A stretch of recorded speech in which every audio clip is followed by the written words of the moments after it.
Central America, or essentially from southern Mexico all the way down to the border of South America, makes up a huge percentage of the reptile and amphibian species that we have here on the planet Earth. And a good majority of them we have in the reptile hobby, and even then, a lot of those make great reptile pets. So today we're going to continue our tour around the world of 5 great reptile pets from all the different continents. I get that Central America isn't like a true continent, but the sheer amount of diversity there in Central America, and it's distinct enough geographically and diversity of species that I'm going to consider it its own little section. So we're going to do a video about Central America. So we already did North America, we're doing Central America, and then we will do South America on another video. So to start things off with, I think it's pretty obvious. One of my favorite snakes in general, the Boa Imperator. So Boa Imperators, like I said, I love them to death. They're amazing. These guys are really cool. They are found from Mexico all the way down to the very northern part of South America. For the longest time, they were considered part of the boa constrictors, or the red-tailed boas, the true red-tailed boas. But for well over 10 years now, they've been considered their own species as Boa Imperator. So the genus Boa, and then the 2 different species, now 3, Sigma, Imperator, and Constrictor. Talking about Imperators today. This is, well, he doesn't really have a name. We just call him DH for double het. He just doesn't necessarily quite fit in with our breeding plans, but he just has a wonderful attitude. He's very pretty, so he makes a great ambassador animal, so we just call him DH. He's essentially the closest thing I have to a normal looking Boa Imperator, but even then he has a little bit of special bloodlines and stuff going, which makes him extra pretty and orange. So obviously, as I was talking about the color and pattern, they are very famous for all of their morphs and things, but traditionally and much longer, they're very well known for this pattern, these large, bold back saddles like this, and then that brown with hues of orange and pink coloring, and then on some, a very bright red tail. Obviously on DH and a lot of the Imperators, it's a little bit more brown. They have this coloration to essentially break up their pattern and blend it in with the jungle floor, because where they're found in tropical areas throughout that whole range. So, and they are semi-arboreal, as you can see here. He's making good use of me being a tree. Especially when they're younger. They are in the trees quite a bit. As they get older, they're a little bit more sedentary. They're looking for larger prey items that aren't quite as climbing up and down the trees. But in captivity, if you give them plenty of space, if you give them opportunities and the ability to climb, they will absolutely take advantage of that. Now, with that being said, with them being great pets, they do get fairly large. There's quite a bit of diversity when it comes to the actual sizes of all of the Imperators, because they have such a varied geographic range. Some of the Mexican localities and Central Americans, as that's the term that we've probably all heard, Central American boa, they're typically a little bit smaller in that 4.5 to 6 foot-ish range. And then as you go further south towards that South America or the Colombian lineage, essentially we call them Colombians because the very first ones were exported out of Colombia, that very northern part of South America, the southern part of their range. Southern range, north of South America. I got it right, I promise. They get quite a bit larger, sometimes exceeding lengths of 10 feet, similar to the lengths of a lot of the true red tails or their boa constrictors. They average 6 to 7 feet-ish, with females being much larger. These guys are vivacious, just like people, which means that they give live birth. They don't have eggs that develop inside of them. They get pregnant and they have litters of babies, just like we have, well, not a litter, but we give live birth just like they do. The average is like 15-ish babies per litter. A very large female has given birth to well over 30 before, which is really interesting considering we all think about it with snakes being eggs and incubating and things like that. But with boas and vipers and even a couple species of python, technically, they all give live birth, and garter snakes too. But these guys are amazing pets. The thing to keep in mind about these guys is, number one, their size. A lot of people think that it's very similar to a ball python. They do get much larger, period. Even the slow-grown boy here, a 6 to 7 foot long snake, you're going to need much larger space, and you have to remember to properly heat and get the humidity and everything like that well for these guys. They overheat much easier than ball pythons and a lot of species of ball pythons, so you need to monitor their temps a little bit better. As well as the biggest thing that I will say about these guys, other than if you want to get into the morph game or whatever the heck you want to do with these guys, because there are plenty of morphs and localities and things like that, forgive the iguanas because they're still crashing around in the background, is that their metabolisms are much different than the pythons. You think about feeding a ball python, you know, once a week or so, even babies even more often. These guys, not that much. I feed my babies every 10 to 14 days, and as an adult here, they only get fed once or twice a month unless I am going through the cooling period or ramping them up for breeding season. They don't need to eat a lot. They get overweight very easily, and if you get a boa that's overweight, it puts a lot of stress on their internal organs, which can lead to very shortened lifespans. These guys can live decades if well properly taken care of and just slow grown and just letting them take their time.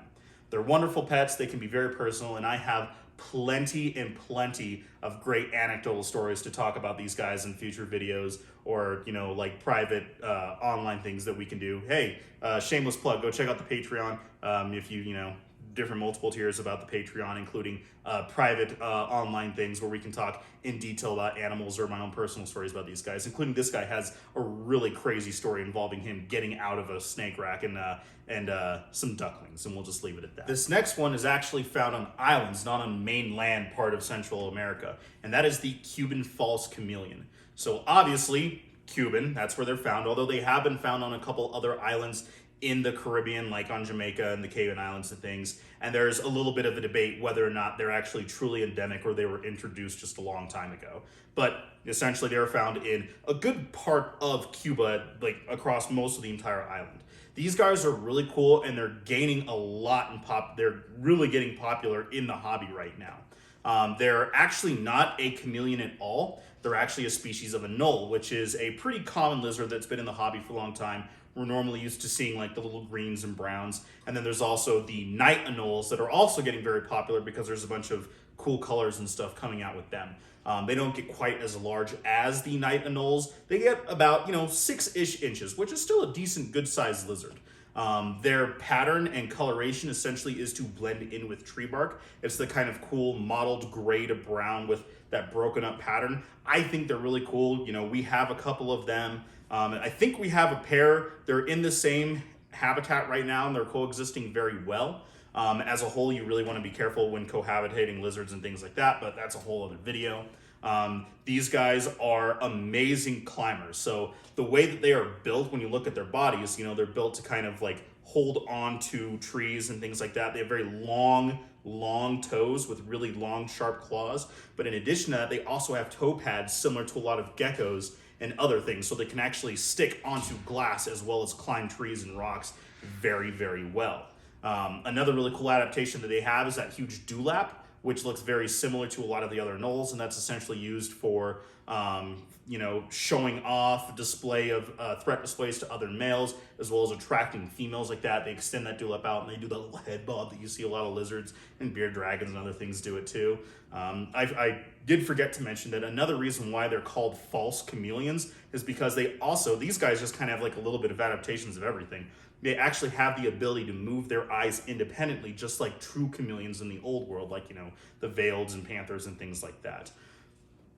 Overall, they're really, really good pets for several different reasons. Number one is that they're a little bit more handleable than several other species of lizards. They're still more of a display species. A lot of the smaller lizards, even crested geckos to some degree, are a little bit more of a display animal. They tolerate it a little bit better, but still fairly display, but it still looks really cool. That being said, they do need fairly high humidity as well as a decent hot spot in the 90s, and they absolutely need UVB. That's not one of the, they're nocturnal. No, they're fairly crepuscular and even fairly active during the day. Not in the middle of the day, but like in the mornings, they're very active. So you need to get UVB, and you need to get your temps right. They are fairly arboreal. They spend a lot of time in the trees, so you need that vertical setup, and they will eat pretty much anything. Obviously insectivores. They do love eating snails, so a nice wide variety of different insects for them to eat, always dusted with calcium and multivitamins and things like that. I think they're really cool, and obviously a lot of other people agree. I see constantly people asking for Cuban false chameleons all over the place. I think they're really cool, and they're a really awesome species that we have here in the hobby now. The next one on the list is a pretty obvious choice, and honestly an obvious favorite of mine too. If you take a look at any of like my Instagram posts or anything like that, that is the Honduran milk snake. Now, these guys are found in Central America, essentially from Nicaragua to Guatemala, and a big part of that is Honduras, where these guys are from. They are absolutely amazing. They're one of the larger species of milk snakes. Their Latin name is Lampropeltis gutata hondurensis. They average 4 to 6 feet. But it's all essentially unverified, undocumented, but there's a lot of stories of them exceeding 6 feet, sometimes getting almost up to 7 feet. Huge ones. The only other ones that usually give them a run for their money are the black milk snakes. They're also very large. These guys are amazing pets. There is an argument, and I have been one of the ones to do so, to say that they are the best pets, just king snakes and milk snakes in general. I think Hondurans are an amazing choice for that.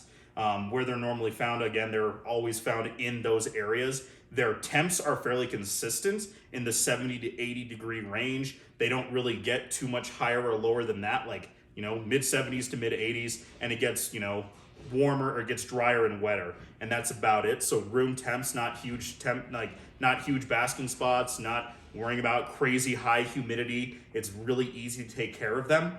They are generalists, which means they eat kind of everything, including other snakes, including other king snakes and milk snakes, just like the rest of milks and kings, although scarlet kings are a little bit more lizard eaters. The Lampropeltis, so that's their genus part. It actually in Latin means shield belly, which it's hard to tell a little bit on iota here, but you can see that they have a really high iridescence in their bellies, which looks really cool. I absolutely love these guys. Like I said before, they have very easy care. The Hondurans are a little bit larger, so you're going to want to have a little bit larger of an enclosure, but the temps are easy, feeding is easy. Milks and kings, as of 99% of the time, have no issues feeding, especially the Hondurans. The Hondurans typically are a little bit less like rah, especially when they get older into this large size like her here. So great pets. I love them to death, and honestly, I would recommend these guys to pretty much anybody as soon as they're comfortable holding a snake. The next one on the list is one of the more controversial ones, and I'll get into why that is in just a second. But the green basilisk, these guys are an amazing, underrated species of lizard. So with that being said, there's 4 or 5, again, arguing about, taxonomy and such, that are found throughout Central and South America.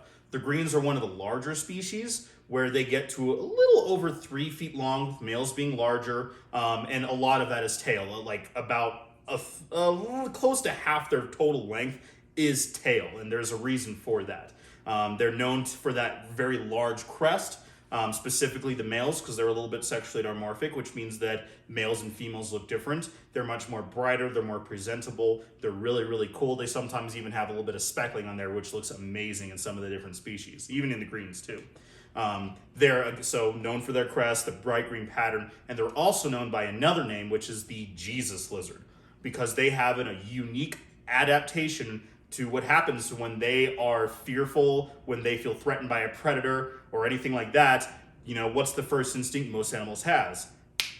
To book it out of there, right? Well, the green basilisk, and really all species of basilisk, have this ability to actually run on water. Their feet are wide and spread out that allows them to actually create air pockets as they very quickly move. So they will rear up on their back legs and create air pockets on the water surface and run across. And their tail helps kind of steer and keep them upright as they go. In addition to that, they're also amazing swimmers. They've been known to stay underwater completely for well over 20 minutes. So if they can't have a clear way to run across, they can also just dive into the water and swim away, and you'll never see them again as well.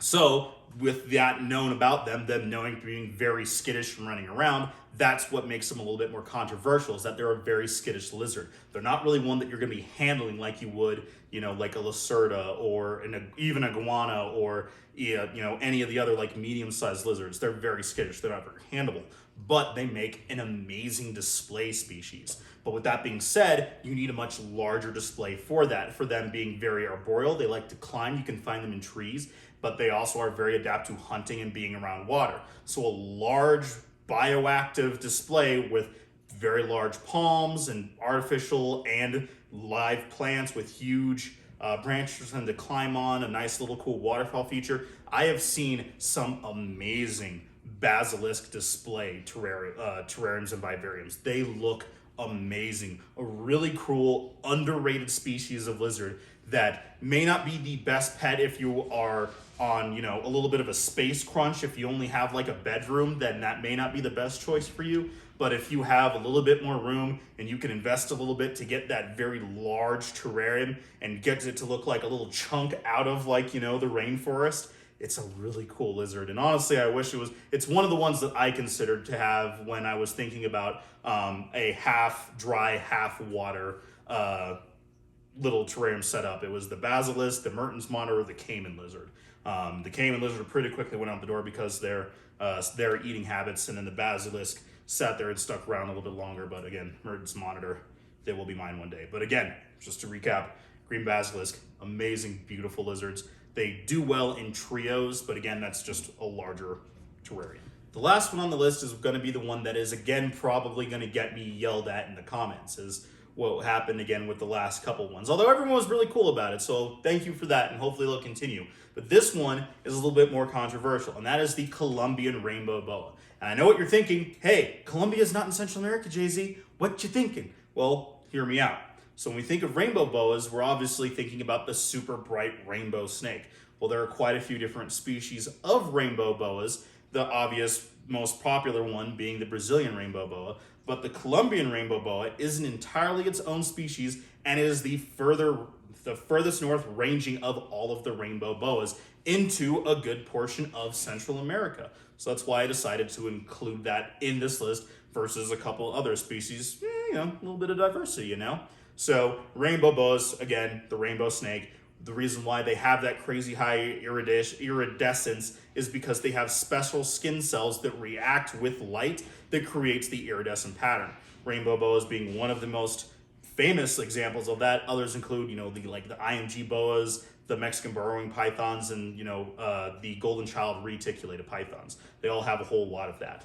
But with that being said, I think the Colombian rainbow boa is the best rainbow boa choice when it comes to a pet.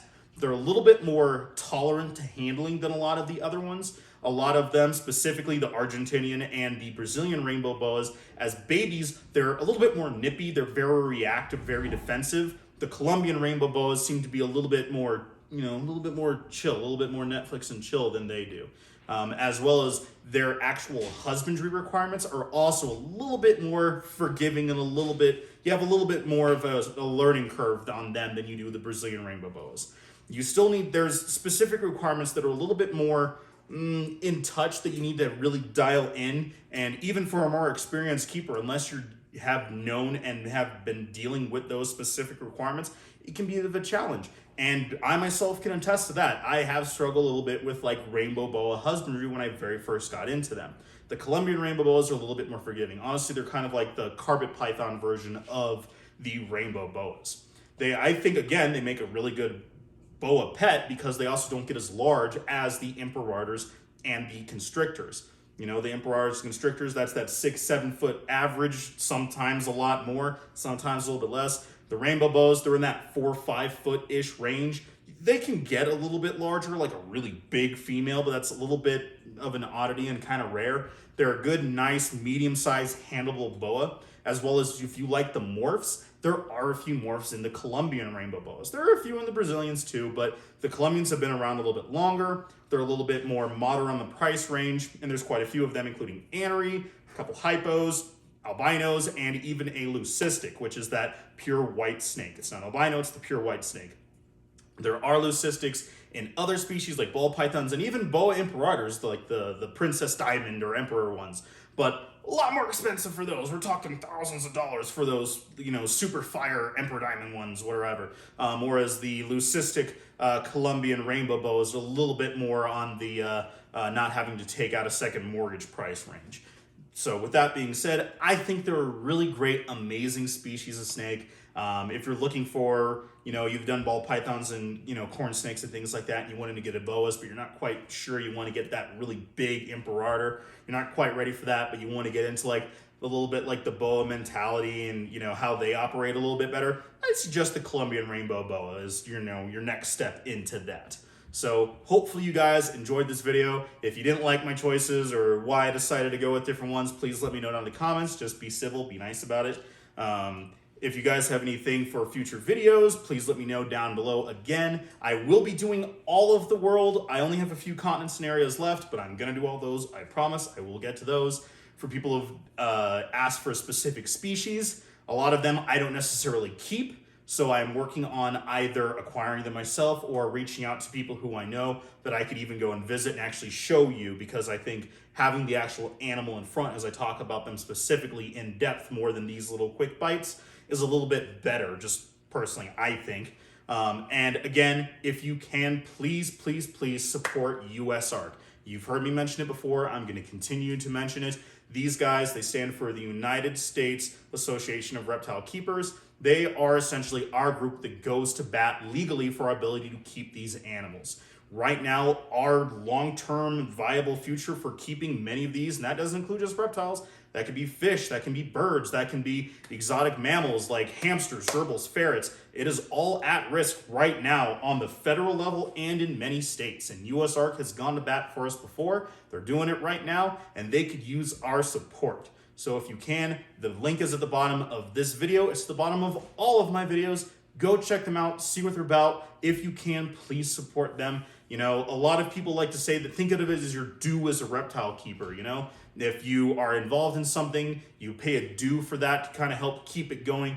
Think of a USARK membership. They can be very cheap. It's, cheaper than a couple cups of coffee a week for a month. It's $5 a month for the cheapest one. Please go check that out. They could use the support. We all can use your support for that to help keep this alive. Again, thank you very much. Hope you're having a great day, and we will check you next time.